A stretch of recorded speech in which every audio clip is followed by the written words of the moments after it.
Magazines. There's a lot to know about these glossy pages filled with entertainment, fashion, sports, music, home, and many, many more. So, long story short, there's a lot of things that we really gotta discuss about this piece of literature. So, how about we start with what we know so far? Magazine, also called a periodical, is a printed or digitally published collection of texts, essays, articles, stories, poems, often illustrated, that is produced at a regular interval.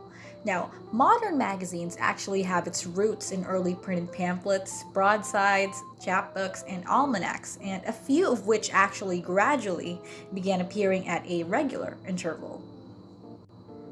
The word magazine actually started from an Arabic word called khazana, which means to store up, which later moved to maxin, maxan, which means storehouse, then magazzino in Italian to magazine in French, which we finally settled with the word magazine by the 16th century.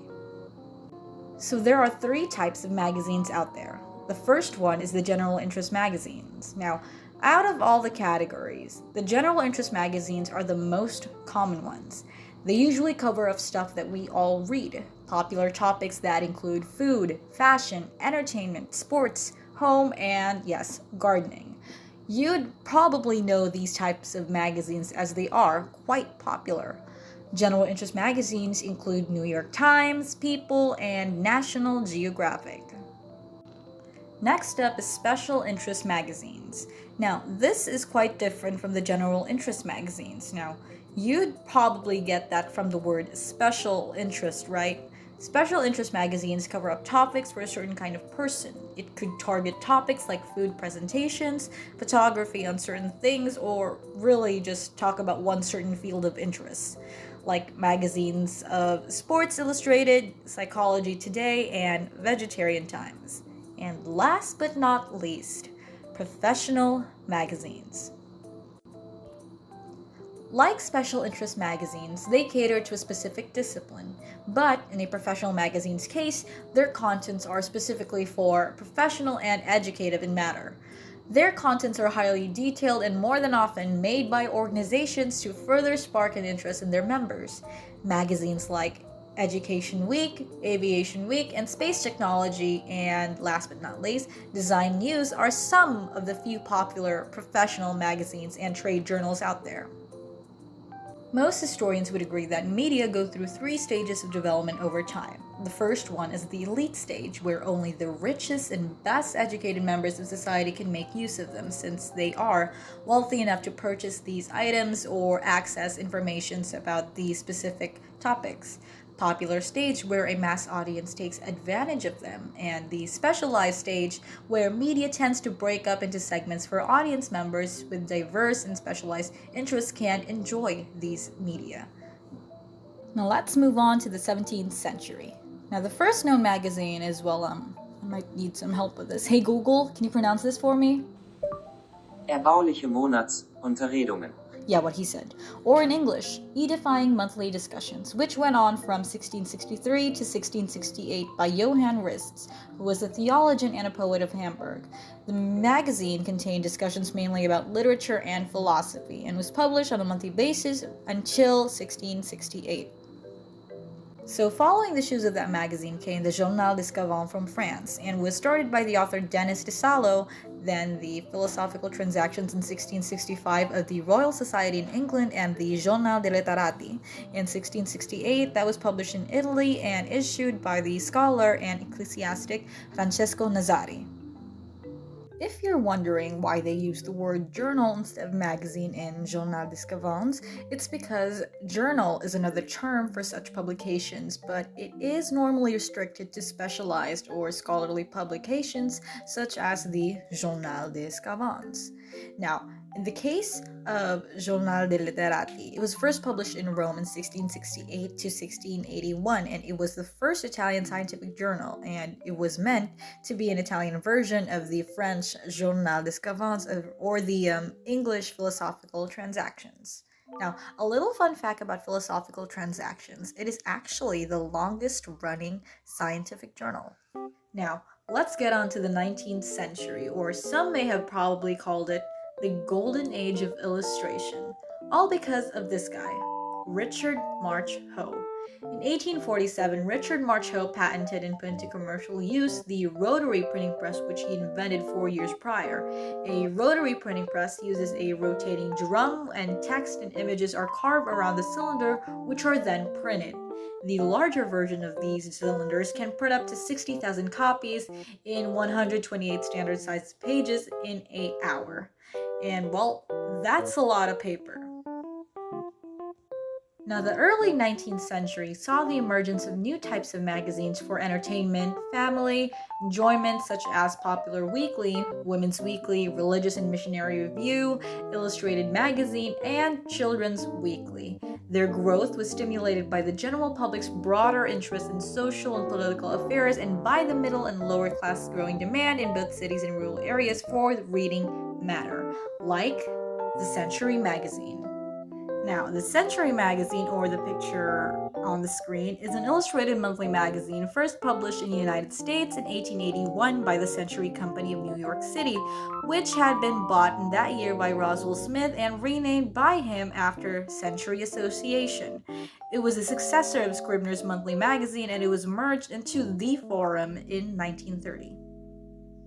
Another example of the 19th century illustrated magazine is the Illustrated London News. Now, this was the world's first illustrated weekly news magazine, which started in 1842, and by the end of the 19th century, many magazines were illustrated, and this basically marked a revolution in journalism news reporting. The publication presented a vivid picture of the British and world events, including news of war, disaster ceremonies, the arts, and sciences, with coverage in the first issue ranging from the Great Fire of Hamburg to the Queen Victoria's fancy dress ball at Buckingham Palace. Following this list is the Saturday Evening Post, and according to the University of Minnesota, the American magazine, the Saturday Evening Post was the first magazine to achieve general interest in mass audience, which, a little fun fact about this, the Saturday Evening Post actually began because Benjamin Franklin came up with an idea for the informative magazine for the colonies, and after the Pennsylvania Gazette ceased their publication, the print shop of the publication stayed, and the owner, Charles Alexander, had the idea of printing a poem which gained over 200 subscribers. He then began to use this opportunity to start a newspaper which is now known as the Saturday Evening Post. By this period, from 1885 to 1905, the number of magazines doubled from 3,500 to 7,000, and magazines also became a national medium for advertising. And, well, without further ado, let's move on to the 20th century. By the time the 20th century came, magazines spanned a wide range of interests and topics, as well as having significant growth in their popularity. Magazines like Time, Life, The New Yorker, and Rolling Stones emerged in this century, and like any other magazine, they also produced their own kind of spice to make things a little unique.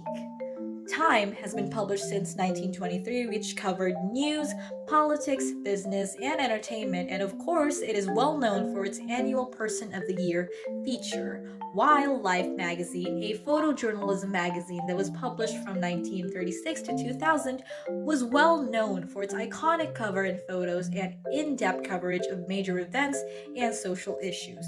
The New Yorker, however, is one of the most famous literary and cultural magazines that has been published since 1925. It features essays, fiction, poetry, commentary on politics and culture. And last but not least is The Rolling Stones, which is a music and pop culture magazine that was first published in 1967, and it covers films, music, television, and politics. Now, the Playboy magazine was the first ever men's magazine to present female nudity and sexually oriented material. The first issue came out in 1953, and Hugh Hefner used an unpublished calendar photo of everyone's favorite Marilyn Monroe. Sure enough, it's not just the West who got all the good stuff. The Philippines also got their own magazines around this time.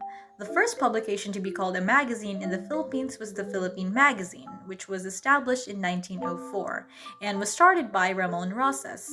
It was started out as a semi-government publication for public school teachers in the Philippines and was called the Philippine Teacher, but was then renamed the Philippine Magazine in 1905.